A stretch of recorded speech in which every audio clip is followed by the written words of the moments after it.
Sobrang dami ng pag-uusapan natin ngayon at lahat tungkol po sa trade, kung bakit di natuloy at kung bakit sa susunod pa. Ang headline ng trade market, walang iba kundi ang Blackwater. Huwag kayong mag-alala. Iba to dun sa naunang pinag-usapan natin tungkol sa kanila. Eto, mas matindi. Ang Blackwater, humihingi na ng pera sa isang independent team kapalit ang kahit sinong player na lang. Alam naman natin na mula noon, meron na talagang mga teams na nag-o-offer o tumatanggap ng malaking pera para ipalit sa kanyang star player. Uso pa nga siguro yan ngayon, yung mga under the table deals. At eto pa, ayon sa Spin, halos ibibigay na raw nila yung tatlo, kabilang si Cedric Barefield para lang makuha ang gusto nilang amount. So ano, desperado na? Tanong tuloy ng mga netizens. Ang cash incentives naman pala.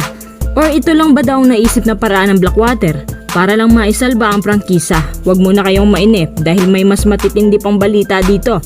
Dahil si Dab Panopio pala ginagapang na ng SMB habang si Christian David kukunin na ng NLEX sa mga susunod na buwan. Ngayon, sino-sino na lang matitira sa pangangalaga ni Pat Aquino? Ito ba talagang solusyon ng lahat? Una, ang tinutukoy natin na player na ipagpapalit nila sa pera, syempre Cedric Barefield. Wala namang iba kasama ng dalawa pa. Siya lang naman ang pwede, tsaka para lang klaruin sa lahat, ang offer na ito ay yung naka-under contract pa si Barefield sa kanila. Kasi ngayon, hindi na po pwedeng i-trade ng Blackwater si Barefield dahil expire na ang kontrata niya.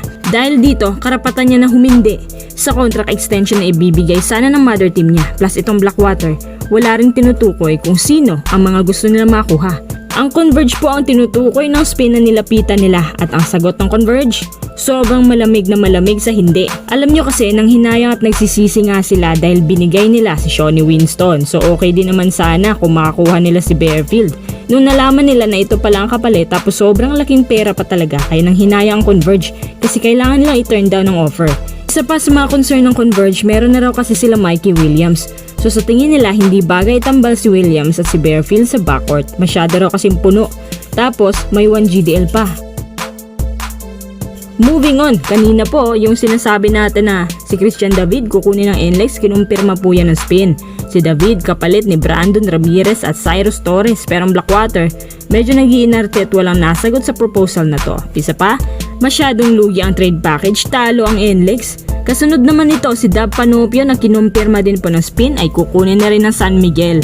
Tanong, bakit naman si Dab Panopio? Dahil si Chris Ross magre-retiro na raw pagkatapos ng season 50. Si Panopio ang napili ng SMB na ipalit sa guard position.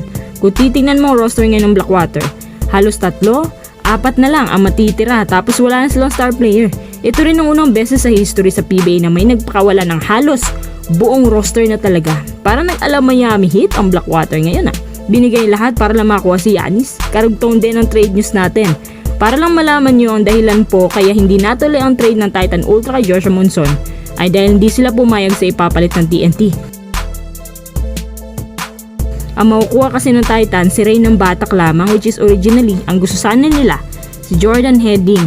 Ako naman itong Titan, ang laki ng pangarap. Injury prone daw si ng Batak tapos di masyadong productive at consistent. Kung si ng Batak daw ang ibibigay, ang gusto nila, pasasama ng isang big man. At ang napili ng TNT ay si Henry Galinato. At ang trade proposal na ito isinabmit na sa PBA office upang masuri kung lalarga na ba. Ang trade market ngayon parang kompetisyon na lang ni na Joshua Monson at Cedric Barefield kasi sila na lang ang natitirang pwedeng dukutin.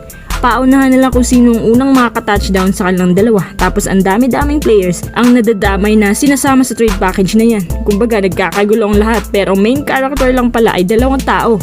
Pinag-aagawan lang ng maraming teams. Ang hinihintay ng mga tao kung kailan ito mangyayari na finally matuldo ka na.